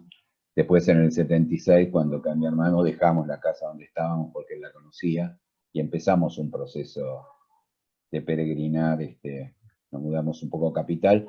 Ahí tengo una anécdota. Yo en una época laburaba, era medio complicado, en una concesionaria General Motors, que producía Chevys. Y vendían unos Chevy que le decían los Chevy cubanos, que tenían algunas terminaciones berreta de plástico, ¿viste? Porque era un Chevy estándar, más berreta que el estándar, digamos. ¿Y qué era? En la época de Helbart rompe el cerco que le tendía, digamos, Estados Unidos y empieza a venderle productos a Cuba. Y entre otras, le venden muchos automóviles. Y le venden Chevys, ¿viste? Entonces, la concesionaria donde yo estaba, había unos Chevy que le decían los Chevy cubanos porque en un momento viene el golpe, eso se corta, ya la dictadura obviamente no deja más que se le venda nada, y entonces esos coches se vendían acá como un estándar un poco menos, como Chevy cubano. Pero la nota de color, que ahí sí me va a echar de nuevo, pasó en Cuba, porque en Cuba los volví a ver, a esos Chevy cubanos que Helbart les había vendido, y había un lugar que le decían el cementerio de los Chevy, que estaban abandonados porque no le daban más repuestos, digamos, porque no, ¿viste? Los yanquis hacían eso. Los Chevy argentinos. ¿Eh? Y ahí eran los Chevy argentinos. Ahí eran los Chevy argentinos, claro, totalmente. La cuestión es que esos Chevy que yo había conocido laburando en esa concesionaria, los volví a ver en Cuba, pero semidestruidos, lo atamos con alambre, digamos, porque la dictadura ya no permitía, obviamente, que le manden los repuestos. Y se había cortado ya el lazo de intercambio comercial con Cuba. Pero bueno, es una nota de color que me pasó, pero me reía porque me pasó en las dos puntas. Lo conocí laburando en esa concesionaria en el 76 y después en el 79 en La Habana. Bueno, pero si habla de Cuba, tiene que contar, Eddie, qué hizo. Y le tenemos que preguntar cómo fue la experiencia de la guardería, ¿no? Menos mal que está Silvia, que me acompaña. Sí, porque en realidad estamos en todas. En todas estamos. En la vida No, Cuba. bueno, un poco aparece el tema de resguardar la fuerza, de retirar parte de la fuerza del territorio, llevarla para preservarla, ¿no? Y reorganizar, porque la fuerza en el territorio había quedado muy dispersa y muy mermada y muy golpeada. Entonces, para poder reorganizarla y reagruparla y todo eso, se retira, hay una primera retirada de cuadros en 76, 77, y bueno, y a partir de ahí empieza a haber un flujo entre las políticas que se organizan o se plantean desde el exterior y las políticas que se hacen en el territorio, en la Argentina. Bueno. Que una cosa muy importante que se hace en el exterior es la guardería. Ahí está. Y ahí yo había salido, había vuelto a entrar, estaba haciendo interferencias con un aparato en la Argentina que le decían RLTV, que interfería un canal de televisión y largábamos proclamas, y nos plantean un fin de año, ella, porque era nuestro contacto, porque teníamos una relación, que teníamos que salir. Salimos y ahí nos cuenta que la organización había pensado un cambio de política y que cambiaba la situación del país y había pensado algo que después se hace bastante popular, digamos, y que ahora hay un juicio al respecto, que es una contraofensiva. Y entonces nos convocan a eso. Yo reconozco que tuve una mirada crítica cuando me invitan y me convocan, pero salimos del país. Salimos del país con Mónica y con nuestros 2 hijos, Ana y Miguel, que tenía meses. Había nacido en noviembre del 78 y esto es enero del 79. Nada. Y salimos a México, ahí nos explican el tema de la contraofensiva, en la cual yo tengo mis reservas, pero después, producto de que nosotros habíamos pasado una casa y no podíamos volver, se generó una serie de problemas operativos, me proponen a mí y a Mónica irnos a La Habana y nos explican que se iba a crear una guardería que era para los hijos de los compañeros que iban a entrar a realizar tareas en el país y después iban a salir, iba a ser por poco tiempo, y entonces para que esos chicos estén resguardados, para que los papás también estén tranquilos de que iban a estar en un lugar en la cual iban a estar bien cuidados y lejos de la mano operativa de la dictadura, porque la dictadura operaba en el exterior, entonces en Cuba no operaba la dictadura, entonces iban a estar tranquilos, y también porque ya sabíamos que cuando la dictadura secuestraba a los papás, a las mamás, a más de uno los había torturado delante de sus hijos. Entonces, como también de esto sabíamos, se resuelve la propuesta de la guardería y está hay 2 guarderías, nosotros con Mónica, otra pareja de compañeros y otra compañera que estaba ahí, bueno, participamos en lo que va a ser la primera experiencia, que es bastante convulsionada porque no teníamos experiencia y porque era bastante precario, y lo vamos avanzando sobre la marcha, donde tenemos muy fuerte apoyo del gobierno cubano, y la fuerza que nos atiende eran las tropas especiales de custodia de Fidel, que era la que nos atiende ahí en la infraestructura de alimentos, de vivienda, de unas compañeras cubanas que estaban a cargo de la comida, hasta del hospital, porque los chicos más grandes, que nosotros decíamos son grandes, tenían 6, 7 años, los más viejos, digamos. Y después todos eran chiquitos, una veintena de chicos, los chicos más chiquitos eran bebés, y entonces nos dividimos, no descansábamos, no dormíamos. Algunos en la primera época dormíamos uno en cada pieza, y bueno, después empezamos a poder, una vez por semana nos íbamos a dormir a un lugar que era un hotelito que nos dejaban para descansar una pareja a la vez, y dormíamos todo el día porque estábamos destruidos. Bueno, pero fue una experiencia apasionante. Aparte, la verdad que nunca se me había ocurrido que iba a conocer Cuba en esa época, así que fue como por el otro lado, como nota de color. Pero bueno, fue duro también, porque los chicos eran muy chiquitos, estaban separados de sus padres habían dejado grabaciones, fotos y eso, y nosotros hicimos como rincones para los chicos, y cuando estaban tristes o deprimidos le poníamos la grabación del papá o de la mamá, y esto así transitamos el año 79, que algún papá o alguna mamá no volvió, no fueran muchos, en realidad la del 80 fue más grave, pero bueno, esa fue nuestra experiencia en la Cuba del 79, donde también es interesante contar que estábamos con documentación uruguaya, porque Cuba nunca había roto relaciones con la Argentina. Eso también es importante recordarlo.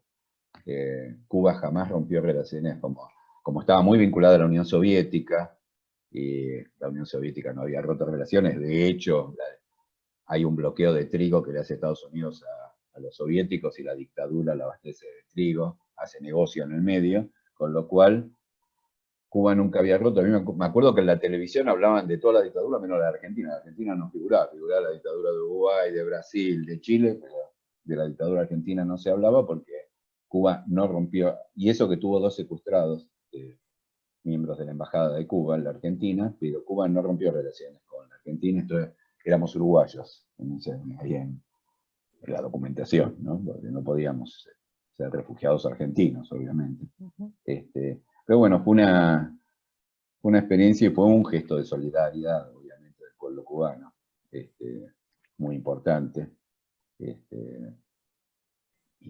una experiencia para mí imborrable, pero bueno, que nos duró del 79 hasta principios del 80, en que nosotros con Mónica nos sumamos a un equipo de un miembro de la conducción de Montoneros que se llamaba Horacio Campiglia, y entonces en marzo, yo viajo antes, la idea era asentar un miembro de la conducción en Brasil, en ese caso, para los compañeros que entraban, salían, para cumplir funciones ahí, y yo viajo para armar la infraestructura.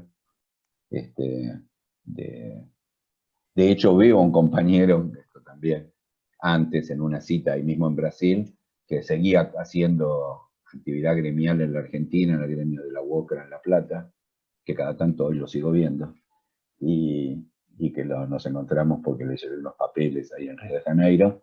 Bueno, y armamos la infraestructura, y después venían Horacio Campiglia y Mónica a viajar ahí, pero no llegaron nunca, fueron secuestrados en el aeropuerto del Galeão en Río de Janeiro, en el marco del Plan Cóndor. Del detalle de la operación nos enteramos con el paso de los años, porque se desclasificaron, hay material desclasificado del Departamento de Estado, que cada 10 o 20 años se desclasifica, y ahí nos enteramos de que bueno, producto del secuestro, le habían arrancado la cita a un compañero y que los había secuestrado en el aeropuerto del Galeão en Río de Janeiro con un avión de la Fuerza Aérea Argentina, y la habían llevado a Campo de Mayo. Pero bueno, esto pasó, pero nuestra experiencia en la guardería fue esa, que fue, después hubo una segunda guardería en el 80, y bueno, yo me quedé un tiempito ahí, pero ya no a cargo de la guardería, digamos, y esa ya es otra historia, digamos, pero bueno, esa fue la experiencia de la guardería. Fue se han escrito un libro, está una película que la hizo Virginia Croato, que estuvo en la segunda guardería.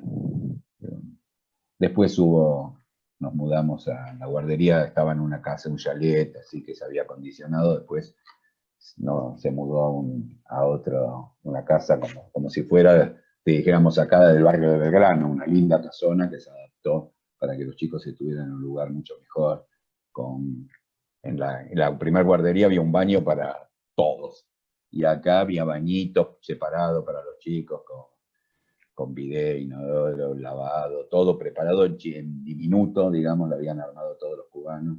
Bueno, eso fue una experiencia también de cómo se comprometían con la experiencia nuestra, digamos, ¿cierto? También hay algo que quedó en el tintero, que es en 1978, en pleno mundial, el trabajo que hacían con Mónica de interferencia, ¿no?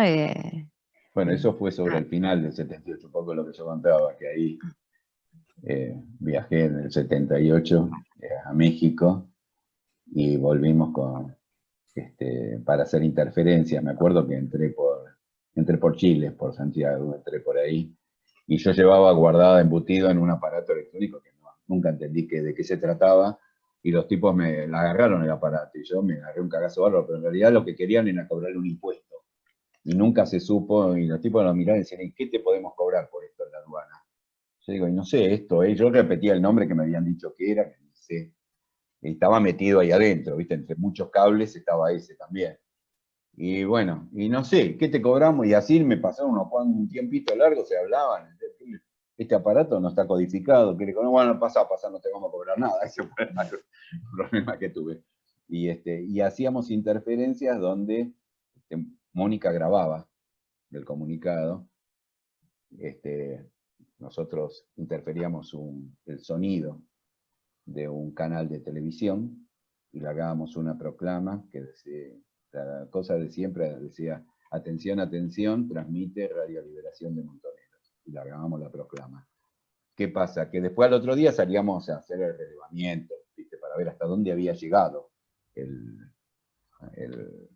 comunicado, digamos, ¿viste? Porque de acuerdo a la altura que largabas la antena, llegaba a una cuadra más o una cuadra menos, tenía que ver con eso. Y me acuerdo que algunos, ¿viste? Entramos, la única forma de relevar era que entramos a algún almacén, alguna panadería, y sacábamos el tema, a ver si alguno decía algo. Y la gente era de lo más, decía, sí, apareció una chica. En realidad era, como era una voz de mujer, alguno decía apareció una chica, en realidad no se veía, lo que interfería era sonido, no imagen. Pero viste, la gente, y eso nos posibilitaba hacer un relevamiento de más o menos hasta dónde. Pero fue poquito tiempo porque al toque nos llamaron para salir a lo que conté antes, a la contraofensiva a México. Aprovechar para decir que se está sustanciando el juicio de la contraofensiva y que es un hecho político, jurídico importante, digamos. Yo siempre le tenía un miedo bárbaro por el nombre a ese juicio, porque le habían puesto contraofensiva y yo digo, va a ser un desastre, lo van a usar en contra. Y la verdad que al revés, me equivoqué de cabo a rabo, porque se legitimó mucho todo y se normalizó, llamémoslo entre comillas, esa experiencia política, más allá de la valoración que uno tenga de la misma. Bueno, y en estos momentos se están haciendo los alegatos del juicio, que lo está haciendo la Fiscalía. Yo quisiera saludar a este enorme compañero, este militante con mayúsculas, que realmente me ha conmovido toda su historia, todo su relato, y nada, y decir que lo conozco hace mucho tiempo, y siempre ha conservado ese aplomo, esa consecuencia y esa claridad. La verdad que nada, un abrazo enorme, querido Eddie, todo el cariño y todo el recuerdo de tu querida compañera. Simplemente eso quería decir. Belén es un muy buen amigo, es un compañero, es un muy buen amigo, totalmente. Gracias, Toto. Sí. Bueno, Eddie, primero agradecerte, ¿no? Por todo esto, esa memoria histórica y cuando uno es partícipe de eso, ¿no? El caso tuyo, ¿no? De toda esa generación. Y el tema de la reivindicación, ¿no? Porque yo creo que tenemos que seguir, digamos, lo del juicio, bueno, en esta época de pandemia, yo lo sigo por las redes, pero eso tendría que ser masivo, ¿no? Para que se sepa toda, estoy hablando del juicio de la contraofensiva, ¿no? Y toda esa generación. Y yo lo que quería aportar es una cosita que me pasó en julio del año pasado, ¿no? Que tiene que ver con una generación y con la generación de ustedes. Estaba a 40 aniversario de la Revolución de Nicaragua y me invitan y le invitan a Mario Firmenich también, ¿no? Y cuando estábamos en la cena, después de todo, de lo que había sido todo el evento ese día, se acerca el comandante Ortega y le dice a Mario Firmenich, lo primero que hace cuando entra, viene a la mesa donde estábamos nosotros y le dice, que esto es la Revolución Sandinista, no se hubiese podido hacer sin ustedes, ¿no? Y cuando le dice ustedes es la organización, ¿no? Y eso es una reivindicación, digamos, que no se conoce tampoco. Yo lo pude, gracias a Dios, lo pude escuchar en boca de Ortega decirle a esa generación que se fue a Nicaragua y el aporte económico que hizo para cuando se hizo la ofensiva en Nicaragua, que nadie lo sabe, digamos, muy pocos compañeros lo saben. La ofensiva se hace porque Montoneros hace un aporte económico, ellos tenían 3 tendencias había uno de la lucha popular prolongada, y ellos, que los que querían los Ortega, era avanzar ya. Y bueno, y ese aporte, y fue toda una reivindicación, ¿no? Que es bueno que también que se sepa, digamos, que todos los compañeros cuenten toda esta historia que vivieron, porque hay generaciones que no lo saben. Y bueno, era para agradecerte y aportar esa cosita que para mí significó muchísimo, ¿no? Es importante la experiencia, y es cierto que hubo una participación, y sobre todo que la guita de los bonos siguió sirviendo. Fue útil al proceso revolucionario latinoamericano, porque ahí hubo un compromiso cierto de recursos que obviamente toda revolución necesita. Bueno, Edi, yo quería agradecerte la presencia, la verdad que para nosotras es un lujo tenerte, ¿sí?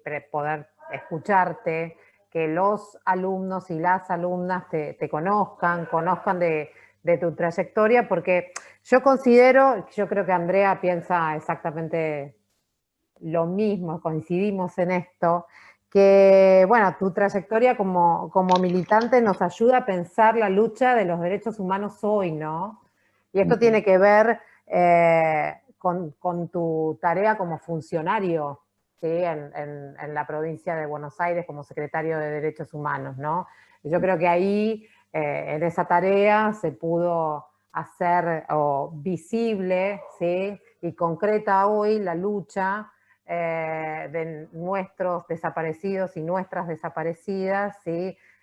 Ese eje principal que tenían de construir un país mucho más justo y equitativo, ¿no? Me parece que en tu trayectoria de militante eso tiene una coherencia muy fuerte, o por lo menos para mí.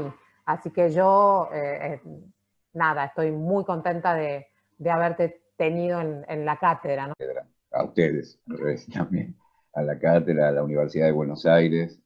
Parece que, bueno, que es importante que se abran estos espacios institucionales en una universidad como la Universidad de Buenos Aires, en una cátedra pública. Entonces me parece que eso es importante también. Es bueno, digamos. Muy importante. Bueno. Sí. Nosotras trabajamos tanto Andrea como yo, por escribir una nueva historia, una historia a contrapelo, principalmente en los años 70, una historia que revise la impronta que tuvo la teoría de los dos demonios, ¿sí? En el campo académico, ¿sí? Y bueno, esa era la idea de tenerte, ¿no? Escuchar otra historia. Así que porque la historia hay que seguir, la historia está viva, hay que seguirla construyendo entre todos y todas.